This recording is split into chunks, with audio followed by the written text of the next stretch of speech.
pasar dalam perekonomian. 1. Pasar sebagai tempat untuk memperdagangkan barang atau jasa serta sarana distribusi barang atau jasa. 2. Pasar sebagai tempat untuk menawarkan barang-barang yang masih baru atau sebagai tempat promosi. 3. Pasar dapat meningkatkan kegiatan perekonomian masyarakat atau pemberdayaan ekonomi masyarakat. 4. Pasar dapat meningkatkan pendapatan masyarakat dan pendapatan per kapita sehingga meningkatkan kesejahteraan masyarakat. 5. Pasar menumbuhkan kreativitas masyarakat dalam memperdagangkan barang atau jasa. 6. Pasar memperlancar arus uang dan arus barang atau jasa. 7. Pasar membantu pemerintah dalam meningkatkan penerimaan negara. 8. Pasar dapat mewujudkan peningkatan pembangunan ekonomi negara. 9. Pasar dapat mengurangi pengangguran atau dapat menciptakan lapangan pekerjaan. 10. Pasar mengurangi praktik monopoli yang merugikan masyarakat. Jenis-jenis pasar berdasarkan wujudnya atau bentuk kegiatan.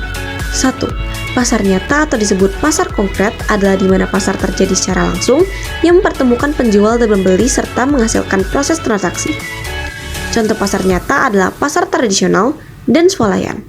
2. Pasar abstrak adalah pasar yang proses jual belinya tidak dilakukan secara langsung atau kasat mata. Pada pasar abstrak, barang yang diperjualbelikan tidak disediakan secara nyata dan menggunakan pihak ketiga. Contoh pasar abstrak adalah marketplace, pasar valuta asing, dan pasar saham. Jenis-jenis pasar berdasarkan waktu. 1. Pasar harian adalah pasar yang buka setiap hari. Contohnya seperti pasar tradisional. 2. Pasar mingguan adalah jenis pasar yang buka 1 kali dalam seminggu. Pada jenis ini biasa dijumpai pada daerah desa atau kampung yang masyarakatnya relatif sedikit. 3. Pasar bulanan adalah pasar yang buka 1 bulan sekali dan umumnya dibuka pada bulan-bulan tertentu. 4. Pasar tahunan adalah pasar yang dibuka 1 kali dalam 1 tahun. Contohnya seperti Pekan Raya Jakarta atau PRJ. 5. Pasar temporer adalah pasar yang dibuka pada waktu-waktu tertentu yang sifatnya tidak rutin dan tidak bisa diprediksi kapan diadakannya. Contohnya seperti bazar. Jenis-jenis pasar berdasarkan cara transaksinya. 1.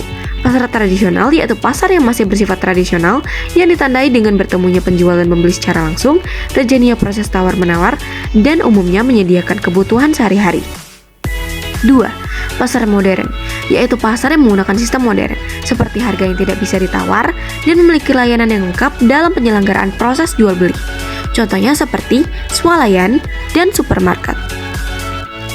D. Jenis-jenis pasar berdasarkan jenis barangnya. 1. Pasar barang konsumsi adalah pasar yang menjual berbagai macam kebutuhan konsumsi sehari-hari. Biasanya komoditas yang dijual bervariasi seperti sayuran, daging, dan buah. 2. Pasar sumber daya produksi adalah pasar yang menjual faktor-faktor produksi mulai tenaga kerja, mesin, alat berat, dan tenaga ahli. E. Jenis-jenis pasar berdasarkan luas wilayah kegiatannya atau ruang lingkup. 1. Pasar regional yaitu pasar yang mencakup beberapa negara dalam satu wilayah tertentu dan dalam naungan regional. Contohnya pasar Asia Tenggara yang dinaungi oleh ASEAN. 2.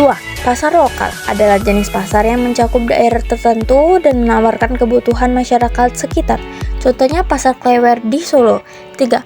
Pasar nasional adalah pasar yang kegiatannya mencakup satu negara dan menjual kebutuhan masyarakat di negara tersebut. 4.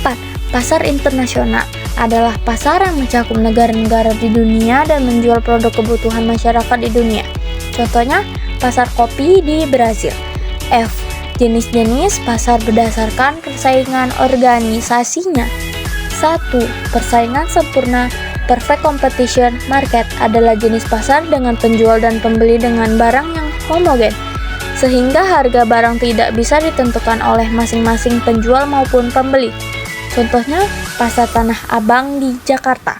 2. Pasar persaingan tidak sempurna atau imperfect competition market adalah pasar di mana penjual bebas menentukan harga dan jumlah barang yang bersifat heterogen. Berikut adalah jenis-jenis pasar persaingan tidak sempurna. 1. Pasar monopoli, pasar yang dikuasai oleh satu penjual. 2. Pasar duopoli, yaitu pasar yang dikuasai dua perusahaan. 3. Pasar oligopoli, yaitu pasar yang memiliki beberapa penjual yang menawarkan satu jenis barang. Peran iptek terhadap perubahan jenis dan struktur pasar. 1. Memunculkan industrialisasi baru di dalam pasar. Pemanfaatan iptek tersebut memunculkan industrialisasi baru dalam kegiatan ekonomi adalah e-komersi.